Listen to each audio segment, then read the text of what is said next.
Bonjour et bienvenue. Je suis ravie de t'accueillir sur Exploration Soft Skills. Je suis Morgane Hansperger. Je suis une entrepreneuse créative depuis 2020. Je vais recevoir ici des invités inspirants qui, tous les 15 jours, vont partager leur histoire. Toi, je t'invite à faire comme mes invités, un petit pas vers de nouvelles habitudes pour un grand pas qui va développer tes soft skills. Très bonne écoute!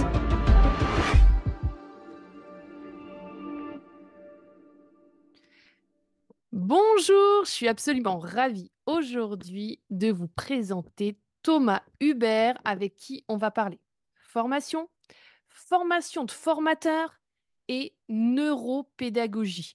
Alors bonjour Thomas, comment vas-tu? Bonjour Morgane, je vais très bien, je te remercie. Je suis ravi d'être ici avec toi. Est-ce que tu étais déjà passé dans un podcast? Alors, dans un podcast, oui, tout à fait. Deux, hein. Donc ça compte, je les compte sur les doigts d'une main. Ok, t'as jamais eu envie de lancer ton propre podcast? Eh bien, c'est vrai que l'idée m'a effleuré. C'est quelque chose d'assez attirant, intéressant, mais par manque de temps et par priorisation dans les projets, je ne l'ai pas encore fait, en effet. Ah bah écoute, tu vas nous dire déjà aux auditeurs qui ne te connaissent peut-être pas encore qui tu es, où est-ce que tu vis et quelle est ton activité? Qu'est-ce que tu fais? Avec plaisir. Eh bien, bonjour. Donc, moi, c'est Thomas. J'ai 41 ans. Je suis de base ingénieur informatique et formateur. Et avec les années, je suis devenu ingénieur pédagogique avec une expertise en neurosciences et en ludopédagogie. Et donc ça fait 19 ans que je travaille dans le milieu de la formation. Et je suis en Île-de-France, juste à côté de Paris. Et donc, du coup, d'après ce que tu me dis, tu formes des formateurs. Mais alors, tu leur apprends à devenir eux-mêmes formateurs, c'est ça? Alors, j'ai démarré en formant sur des sujets techniques, informatiques. Ensuite, je suis devenu formateur de formateurs. Donc, je formais des futurs formateurs.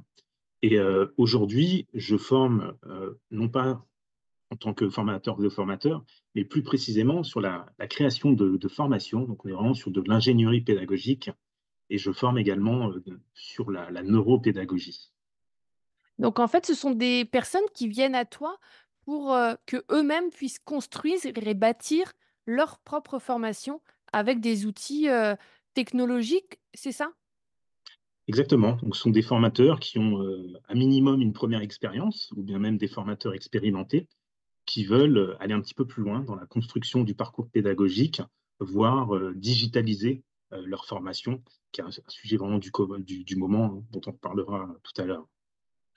D'ailleurs, est-ce que tu peux nous expliquer en quoi est-ce que c'est différent de former aujourd'hui par rapport à former dans le passé? Alors moi, dans le passé, je parle du monde d'avant le Covid. En quoi est-ce que c'est différent? Ouais, c'est vrai qu'il y a eu un avant et un après Covid. Enfin, il y a un avant et un après Covid. Et je pense qu'il y a une grosse différence, c'est qu'on formait beaucoup en présentiel avant, un peu en distanciel également. Mais c'est vrai qu'il y a une grosse évolution sur les besoins en termes d'apprentissage et les envies sur la manière d'apprendre. Et c'est là où je pense que le distanciel et l'asynchrone ont pris une place énorme après le Covid. Et il faut savoir du coup jongler avec ça et adapter ces façons de faire et non pas faire un copier-coller sur d'autres médias qui seraient un petit peu gauche, quoi. Alors, le distanciel, je pense que tout le monde voit ce que c'est à peu près, c'est le fait d'être derrière un ordinateur, mais qu'est-ce que c'est l'asynchrone? Alors, l'asynchrone, c'est quoi? C'est contrairement au distanciel où on va être ensemble face à un écran et une caméra, effectivement, comme tu le dis, l'asynchrone, ce serait plutôt dispenser une formation. On va enregistrer sous format de capsules vidéo, hein, des vidéos, des exercices, etc., qu'on va pouvoir utiliser tout seul derrière son ordinateur. Un peu ce qu'on appelle le e-learning. Donc, on va se former tout seul, en autonome, chez soi. Et ça, c'est le mode, j'ai envie de dire, asynchrone. Alors que le synchrone, c'est quand on est face à quelqu'un, face à un formateur euh, avec lequel on a une interaction en direct. Voilà, le synchrone et asynchrone. Ok, mais du coup, est-ce que dans une formation, on est tout en synchrone et tout en asynchrone, ou on peut faire quelque chose de plus hybride? Alors, bonne question. Alors, effectivement, on peut faire quelque chose d'hybride, on peut mélanger ça. Je pense qu'aussi qu'avant Covid, sur la partie e-learning, c'était bien souvent presque que du asynchrone. Et c'est vrai qu'aujourd'hui, on a quand même besoin à nouveau de l'humain, mais on manque toujours terriblement de temps. donc on peut pas, où c'est plus compliqué d'être totalement en synchrone. C'est là où on peut faire aussi ce qu'on appelle du mix blended ou du blended learning, du mix learning, où on va mixer des phases de synchrone, des phases d'asynchrone pour vraiment optimiser notre temps et le parcours d'apprentissage. Oui. Oui, complètement. Moi, par exemple, la formation que je propose praticien en soft skills, effectivement, les apprenants, on se retrouve une fois par semaine, mais entre 2 sessions, ils ont des vidéos qu'ils peuvent voir à leur rythme, en ligne et un livret pédagogique qu'ils peuvent compléter, à la main ou sur ordinateur et donc effectivement, le fait de mélanger les 2, et ben, ça permet, d'avoir les avantages de l'un et les avantages de l'autre. En tout cas, moi, c'est comme ça que je le conçois, hein. Ouais, effectivement, les avantages de l'un et de l'autre, absolument. Ouais. Est-ce que tu peux nous dire comment est-ce que toi, qui es quand même à la pointe de tout ce qui est informatique, tu vois le formateur du futur? Vers quoi on va à ton avis? Oui, bah alors effectivement, il y a beaucoup d'évolutions, surtout technologiques. Déjà, la formation a évolué. Donc déjà, on a parlé de synchrone, asynchrone, mais il y a beaucoup d'informations sur les réseaux, sur internet. Donc je pense déjà le formateur du futur et même du présent, il doit être vraiment, capable de structurer l'information. Pas seulement, de l'expliquer ou de permettre la compréhension, mais aussi de savoir la structurer et de créer une structure qui soit vraiment pédagogique. Et pour ça, aujourd'hui, on a la chance, d'avoir des outils qui se développent et donc qui vont beaucoup nous aider, davantage dans un futur proche. Par exemple, on peut, pour en citer que un, l'intelligence artificielle. L'intelligence artificielle, alors c'est un grand mot, je dis juste, attention, bah, pour moi, l'intelligence artificielle, c'est surtout un assistant, sur différents niveaux, qui va pouvoir nous aider, à construire nos formations, à construire les supports, multimédia, heu, voilà, que ce soit du début jusqu'à la fin, pour ne pas partir d'une feuille blanche, par exemple, pour nous aider à avoir des premiers croquis, des premiers thèmes à évoquer, et cetera, et cetera. Voilà. Je vois un peu, je dirais, donc le formateur du futur, pour répondre à ta question, comme un formateur qui doit vraiment savoir structurer l'information et puis, s'épauler, des outils technologiques comme l'IA et encore, bon, là, c'est très varié, il y a plein de choses derrière, ce terme. On n'aurait pas le le temps de toutes, les évoquer. Mais pour toi, le métier de formateur n'est pas un métier, qui est en train de disparaître. C'est plutôt un métier qui est en train de muter. Oui, effectivement, je pense que c'est pas un métier qui est en train de disparaître. On a souvent peur que l'IA va faire disparaître des métiers, mais la pédagogie, la formation, tout n'est pas carré. Moi, je suis à la base, je suis ingénieur, je suis quand même cartésien, je suis carré. J'essaye de mettre en place des méthodes step by step, logiques, mais il y a toujours une part de psychologie, de communication qui est non tangible et qu'on ne peut pas traduire sous forme d'algorithme. Et c'est là où la technologie, l'intelligence artificielle aura du mal à mettre notre petite touche d'humanité, notre petite touche personnelle, la touche d'humour, etc., etc. Et cetera. Et moi, je vois avec mon expérience, enfin, c'est vraiment l'expérience, le vécu qui me permet de pouvoir jouer avec un parcours pédagogique, alors que l'IA, elle fera quoi? Elle va me proposer, en me donnant des probabilités de parcours optimisés, par exemple. On est plus sur de la probabilité vraiment que de l'intuition, je sais pas comment formuler ça autrement. Mais est-ce que bientôt, on aura encore besoin de faire appel à un formateur pour apprendre, une nouvelle technique? Est-ce que, on n'aura pas juste à demander, à l'intelligence artificielle, de nous expliquer? Alors, bah, je pense qu'il y a 2 choses différentes. Je pense qu'il y a des éléments, qu'on pourrait découper, qu'on pourrait, faire granulaires, qu'on pourrait apprendre, tout seul. Peut-être qu'une IA pourrait générer, je sais pas, une sorte un tutoriel ou une explication d'un concept. Mais après, pour monter en compétence, pour apprendre une compétence, je pense qu'on aura toujours besoin, d'une personne derrière qui va nous guider, qui va structurer, l'avancement.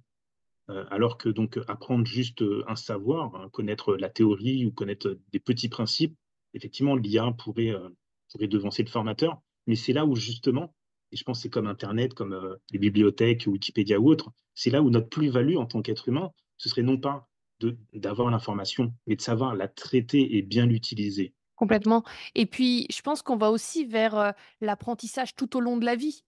C'est-à-dire qu'il va falloir, s'adapter et il va falloir apprendre, à continuer d'apprendre. C'est-à-dire que dans le monde avant le covid, on apprenait un métier, dans sa jeunesse et on l'exerçait, toute sa vie et toujours de la même façon, plus ou moins. Là, aujourd'hui, moi, j'ai vraiment cette impression qu'il faut continuer à se mettre à jour, il faut continuer à apprendre et justement, comment est-ce qu'on fait aujourd'hui pour bien apprendre? Très bonne question. Effectivement, je te rejoins tout à fait dans ce que tu dis. Juste une petite parenthèse, c'est que c'est vrai que quand j'ai commencé la formation, moi, je dispensais des formations qui duraient plusieurs jours de suite et du coup, c'est énormément d'informations à ingurgiter et après à ressortir plus tard et surtout quand on avait des formations payées par son employeur, c'était pas forcément au meilleur moment. C'était peut-être dans 6 mois ou 6 mois avant ou 6 mois après, le projet auquel on a besoin. Donc aujourd'hui, on peut avoir accès à l'information plus rapidement. On peut avoir accès à une formation plus rapidement. Pour bien apprendre, il y a plusieurs choses à prendre en compte. C'est là où la neuropédagogie nous aide, où les neurosciences cognitives nous apprennent le fonctionnement du cerveau. C'est vraiment quelque chose que j'aime beaucoup, que j'explore depuis quelques années. Et pour citer juste quelques exemples pour bien apprendre, euh, la première chose, contrairement à ce que je viens de dire, quand à l'époque on apprenait pendant 2, 3 jours d'affilée, en fait on se rend compte qu'il vaut mieux disperser notre apprentissage dans la longueur, vaut mieux le découper et se former un petit peu tous les jours ou un petit peu tous les 2 jours, etc. L'idée, c'est vraiment de découper son apprentissage et de l'éloigner dans le temps. Tout comme ce qu'on oublie souvent, c'est aussi de revoir ce qu'on a appris, revoir les formations, revoir ses notes. Même si on pense que c'est acquis, on a besoin de répéter. On sait que la répétition, c'est vraiment le maître mot en formation, mais même dans les révisions, il faut s'obliger de répéter ces actions de relecture, de remanipulation de l'information, de ce qu'on avait reformulé, etc. Donc, j'ai envie de dire, il y a déjà ce premier découpage qu'il faut prendre en charge, en compte. Et pourquoi je me trompe avec le mot charge, parce que c'est là où je voulais en venir. Il faut faire attention justement à la charge cognitive, parce qu'on ne faisait pas attention à l'époque. Même on disait qu'il y avait le docteur Miller, un psychologue américain, qui nous avait dit qu'il y a le golden number 7, donc on pouvait retenir 7 informations. Et aujourd'hui encore, on entend beaucoup parler de ça, alors qu'on s'est rendu compte avec des études plus récentes qu'on retient en fait que 4 informations, enfin, plus ou moins une. C'est-à-dire qu'on se rend compte qu'on retient en fait de moins en moins de choses. Donc plus je vais condenser mon apprentissage, plus je vais faire une session longue et intense, moins ce sera efficace. Donc voilà, je pense que c'est déjà une première chose qu'on pourrait évoquer, sans oublier qu'en tant que formateur, on sait qu'il faut féliciter, il faut montrer la progression, il faut sécréter en soi de la dopamine également. Et comment est-ce qu'on fait pour sécréter de la dopamine quand on apprend? Laisse quand on apprend. Et ben déjà, par exemple, le fait de se féliciter de ces petites victoires, de se rendre compte qu'on a réussi une étape, de se rendre compte, de faire les exercices ou les quiz qu'on a dans les formations. Parfois, on n'a pas envie de le faire. Mais se forcer à le faire et réussir à avoir un bon résultat, et ben, intérieurement, c'est une réussite. Et intérieurement, on a du coup des félicitations internes. Notre cerveau et, voit qu'on a réussi. Et ne serait-ce que ça sécrète de la dopamine. C'est par exemple, tu vois, quand on fait les petites applications pour apprendre, l'anglais, qui font les petites musiques, qui nous proposent de revenir le lendemain, ce genre de choses. Finalement, ça met une genre d'habitude en marche et ça fait, en fait, ça fait plaisir au cerveau. C'est-à-dire qu'on apprend, mais aussi on s'amuse et je pense que ça, c'est vraiment une grosse différence avec la façon d'apprendre, d'avant. C'est qu'avant, bah, on faisait du par cœur. Moi, je discutais avec ma belle-mère, elle me parlait de l'école, de sa jeunesse. Eh bien, c'était du par cœur. On ne cherchait pas à comprendre, on cherchait juste à répéter tous en même temps la même chose. Aujourd'hui, je pense qu'on cherche à contextualiser, on cherche à comprendre les choses et on cherche à faire en sorte que les gens, bah, ils passent un bon moment aussi. Effectivement, c'est vrai qu'on apprenait beaucoup par cœur et on s'est rendu compte, avec le temps que apprendre par cœur, ça permet juste de mémoriser. Au-delà de la mémorisation, il faut aussi être capable de comprendre, d'appliquer, voire même pour aller plus loin, ce qu'on appelle aussi les niveaux de maîtrise, c'est être capable de créer, d'adapter, de reformuler, voilà, prendre, comment on dit? S'approprier en fait l'information pour vraiment son utilisation, finale. Et là, du coup, on passe à un niveau d'apprentissage différent. C'est là où c'est pareil, si tu as compris un concept que tu as appris dans la formation, mais si tu arrives à le reformuler, à le réadapter, si tu y arrives, ça veut dire que tu arrives à la fin de cette étape-là, et ben pareil, tu auras une satisfaction, tu vas avoir aussi de la dopamine, par exemple, comme on disait juste avant. Ouais, complètement. C'est important vraiment de faire un point aussi et de se dire: «Bah, là, j'ai réussi ça, cette semaine, j'ai appris Mm. ceci, mes nouvelles compétences, c'est ça» et moi, j'encourage vraiment les gens à partager. C'est-à-dire que apprendre une nouvelle technique, apprendre un nouvel outil, c'est bien, mais en parler avec les autres, c'est aussi monter en compétence que de partager et de pas juste se dire: «Ah, j'ai découvert un truc génial, mais je garde cette information, uniquement pour moi».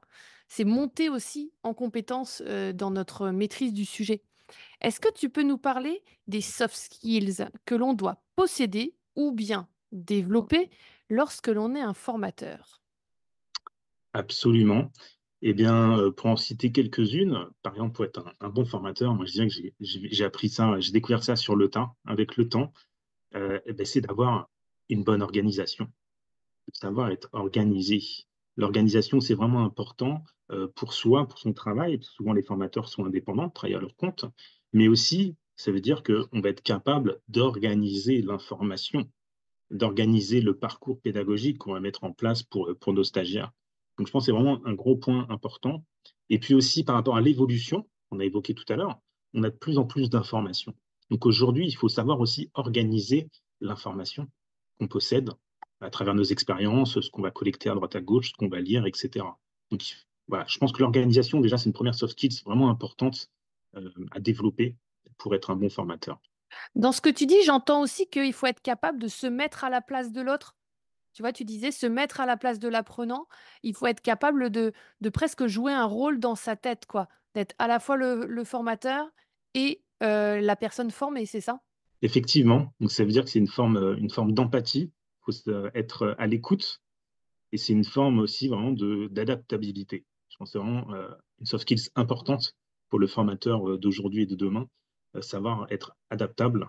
Moi, j'ai toujours aimé personnaliser les formations de mes stagiaires, même si j'ai toujours une formation de base, hein, une souche solide derrière, à chaque fois que je dois réanimer ou je dois refaire une formation, et ben, je vais essayer de l'adapter, ne serait-ce que quelques éléments. Ça peut être pas forcément grand-chose, mais l'adapter en fonction des personnes auxquelles on est en face. Et puis, ce qu'il ne faut pas oublier, c'est que nous aussi, on évolue. Donc, une formation que j'aurais créée il y a 5 ans, je l'animerai plus du tout de la même façon aujourd'hui. Il faut vraiment être capable d'être adaptable et puis et surtout ne pas penser qu'à soi, penser à ses stagiaires. Donc, vraiment être à l'écoute et empathique, quoi.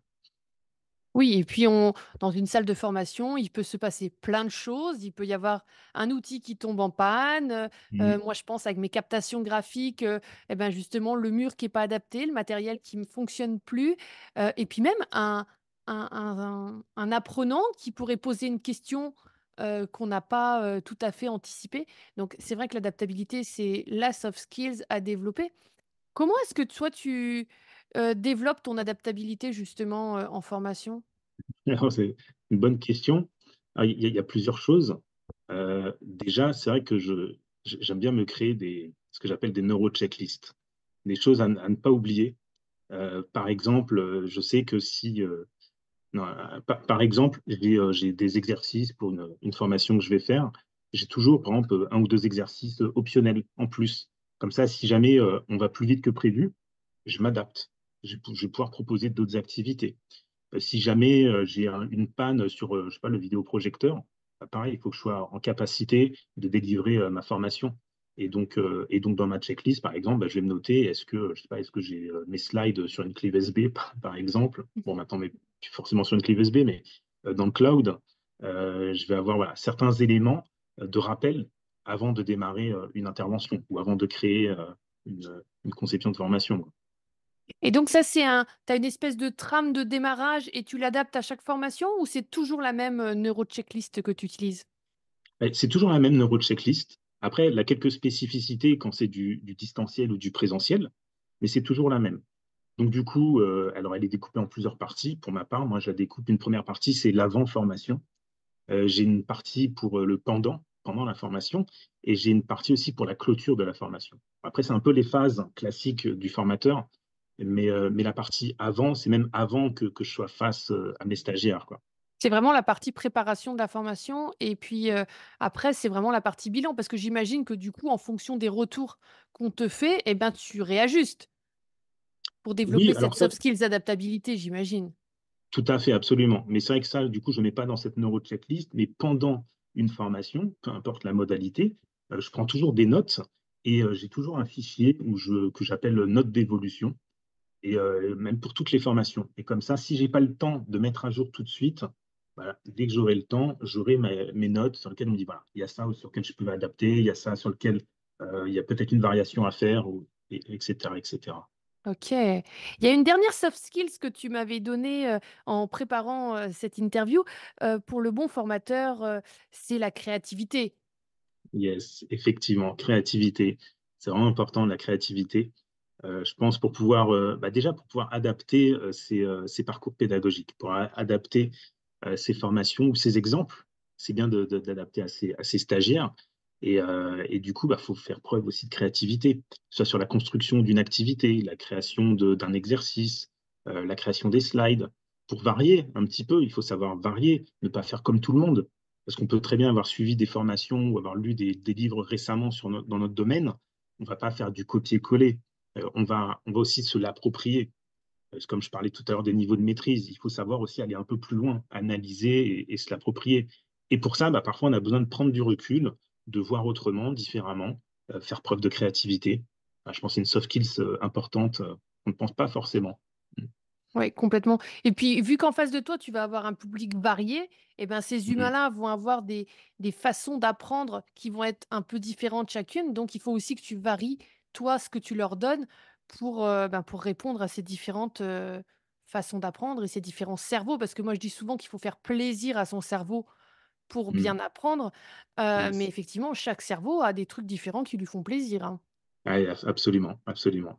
Et c'est d'autant plus vrai aujourd'hui qu'avant, maintenant qu'on fait moins en présentiel, c'est plus difficile, justement, parce qu'en présentiel, on doit apprendre à gérer le groupe, à l'observer, observer les gens, leur écoute, leur regard, etc., leur mimique. Et là, c'est plus difficile à distance. Donc, du coup, il faut anticiper. Donc, c'est quelques éléments aussi que j'ai dans ma neuro-checklist. Est-ce que j'ai varié? Est-ce que j'ai des visuels? Est-ce que j'ai bien des anecdotes? Est-ce que j'ai quelque chose qui va s'approcher du storytelling, tu vois, pour connecter avec les gens, pour sécréter de l'oxytocine ou de la dopamine. Donc, effectivement, il y a ces éléments qui sont à prendre en compte encore plus aujourd'hui. Ah ouais, d'accord. Donc pour faire passer un message, tu utilises, par exemple, des histoires, des métaphores, des choses comme ça pour contextualiser aussi, le sujet que tu es en train de faire passer, en fait? Voilà, c'est ça, pour qu'on puisse vraiment comprendre. Parfois, il y a des personnes qui ont besoin d'imaginer la situation.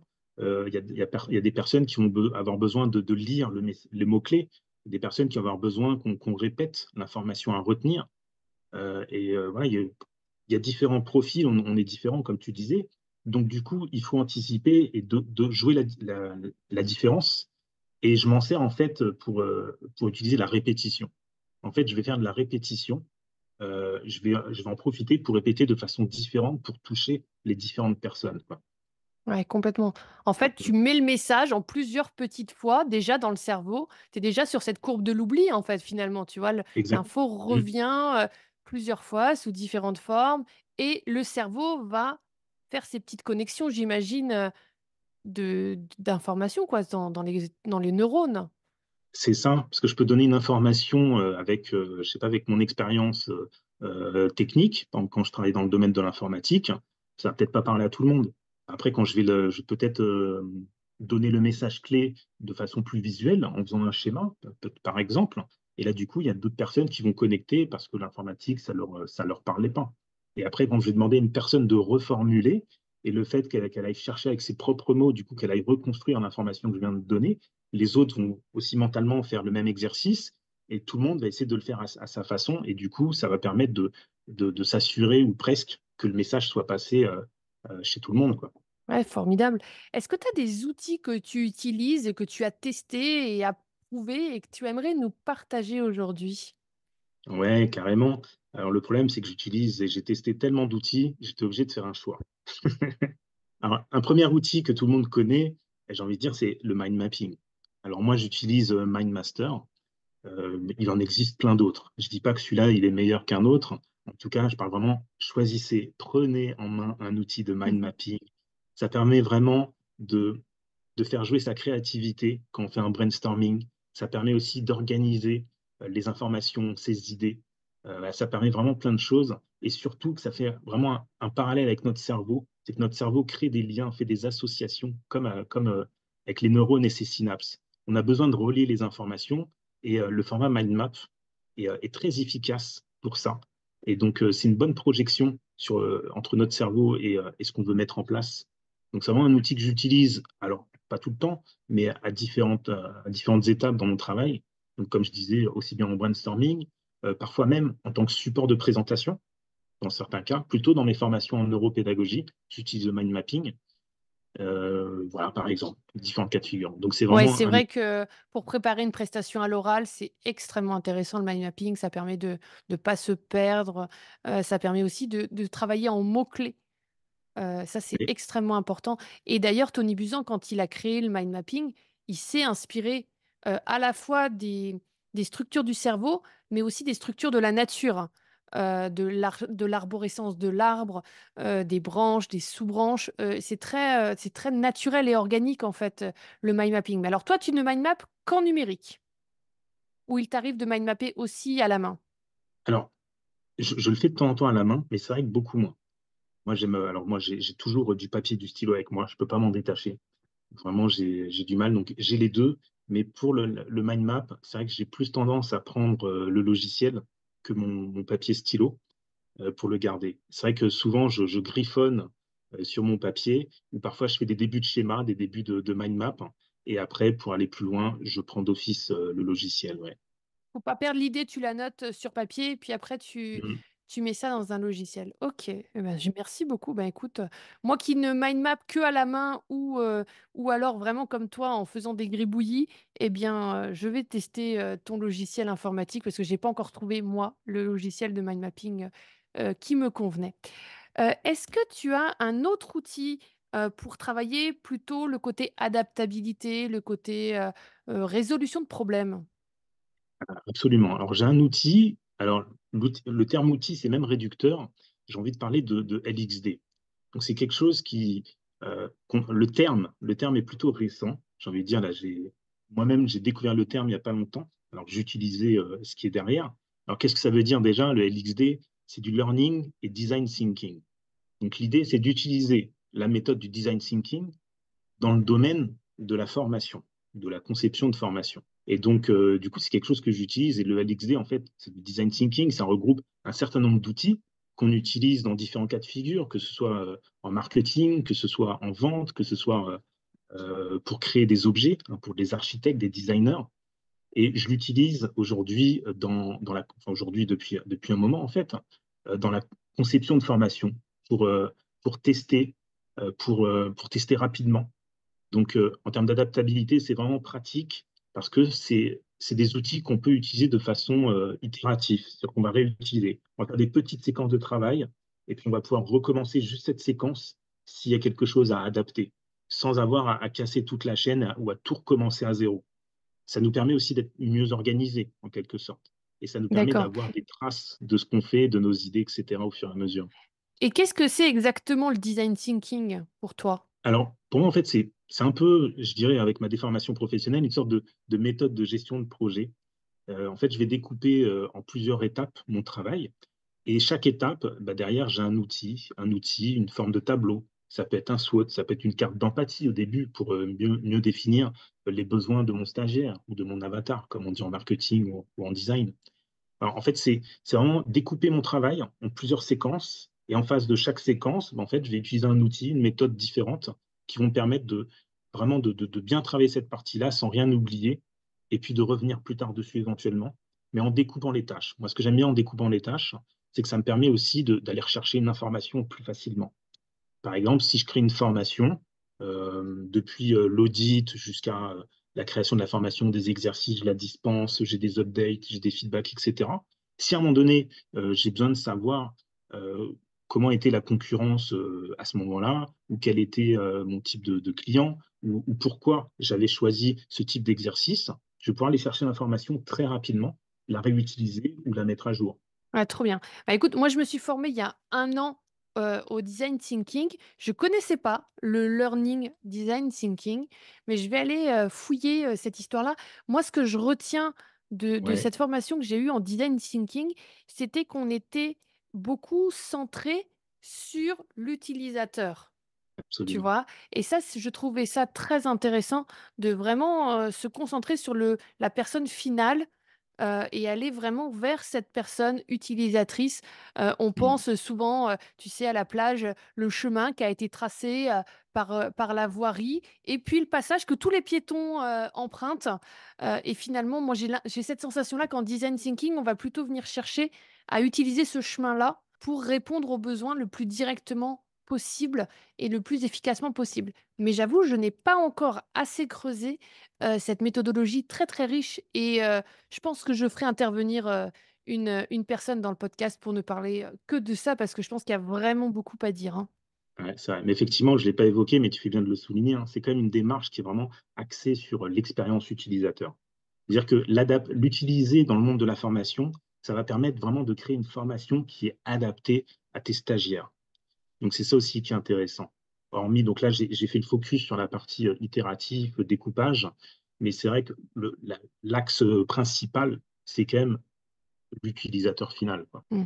Ouais, mais comme tu disais que la structure était extrêmement importante pour l'utilisateur final, je pense que c'est effectivement, un outil très, très, très intéressant.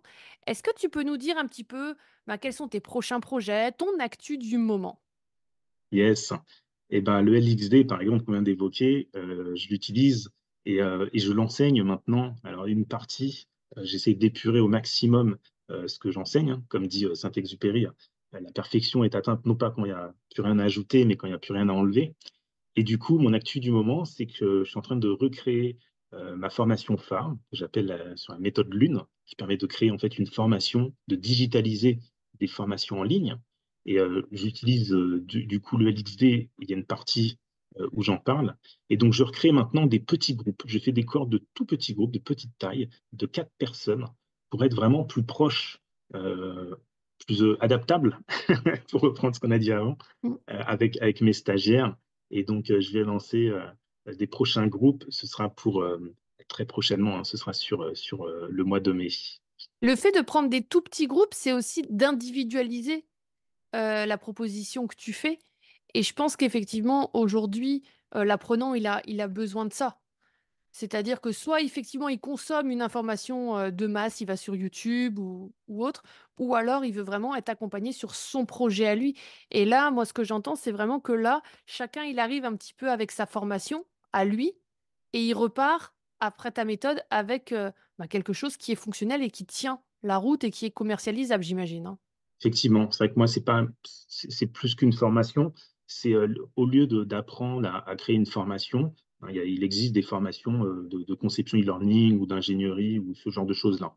Moi, ce que je propose, c'est effectivement de venir avec votre projet et on va travailler ensemble sur votre projet. Donc, c'est un mix entre de la formation et de l'accompagnement, mais en petits groupes qui permet réellement cet accompagnement. J'insiste sur le réellement, c'est qu'il y a vraiment une proximité et le fait d'avoir des petits groupes, eh ben, ça permet d'avancer sereinement et puis aussi d'avoir, mine de rien, cet effet un peu cerveau collectif et de pouvoir s'entraider et se motiver. Car parfois, créer une formation, c'est long, c'est du travail, on ne s'en rend pas toujours compte. Il peut y avoir des baisses de motivation. Et donc, en ayant un petit collectif, on va pouvoir vraiment avoir un accompagnement, une formation personnalisée. Et à la fin de celle-ci, bah, avoir soit une formation faite, ou soit au moins le module 1 de fait et prêt à être commercialisé. Trop bien. Écoute, on va mettre dans la description toutes les informations, pour, les personnes qui auraient envie de créer leur formation, qui aimeraient en connaître davantage sur toi, te retrouver sur les réseaux sociaux parce que, on te trouve, facilement sur Instagram et LinkedIn, donc on va leur mettre tout ça en Oui. barre d'infos. Est-ce que tu aurais un mot de la fin, une petite phrase que tu as envie de partager avec nous? Bah, avec plaisir, complètement. Donc, moi, ce que je fais, moi, en tant qu'ingénieur pédagogique avec une expertise en neurosciences, c'est vraiment ma passion, hein, la formation, la pédagogie, la ludopédagogie. Moi, ce que j'essaie de mettre en place, vraiment, c'est qu'on puisse tous ensemble vraiment transcender la formation traditionnelle en e-learning. Voilà, ce serait mon mot de la fin. Génial, j'adore les images, les métaphores comme tu sais le faire, Thomas. Eh bien, écoutez, moi, je suis ravie de ce voyage avec toi, l'envie d'aller Oui. chercher plein d'informations complémentaires suite à notre échange. Mon cerveau est super heureux d'avoir échangé avec toi. J'ai hâte de lire les commentaires, surtout si vous n'avez pas compris certains mots, parce qu'effectivement, au niveau anglicisme, on était pas mal haut aujourd'hui. N'hésitez pas à nous les mettre en commentaire et on vous expliquera, le vocabulaire avec grand plaisir. Eh bien, merci beaucoup de nous avoir écoutés. Merci Thomas. À très Merci à bientôt. toi, merci à tout le monde. À Au bientôt. revoir. Je te remercie d'avoir écouté cet épisode. On se retrouve dans 15 jours. Si cet épisode t'a plu, je serai ravie de lire ton commentaire et de voir ton like. Toi aussi, tu peux faire rayonner les soft skills en partageant cet épisode. Et pour continuer à les explorer, tu peux t'abonner à cette chaîne ou me retrouver sur tous mes réseaux sociaux sous le nom Morgane Ansperger ou Morgane Facilitation. Je te souhaite une très belle journée. À très vite!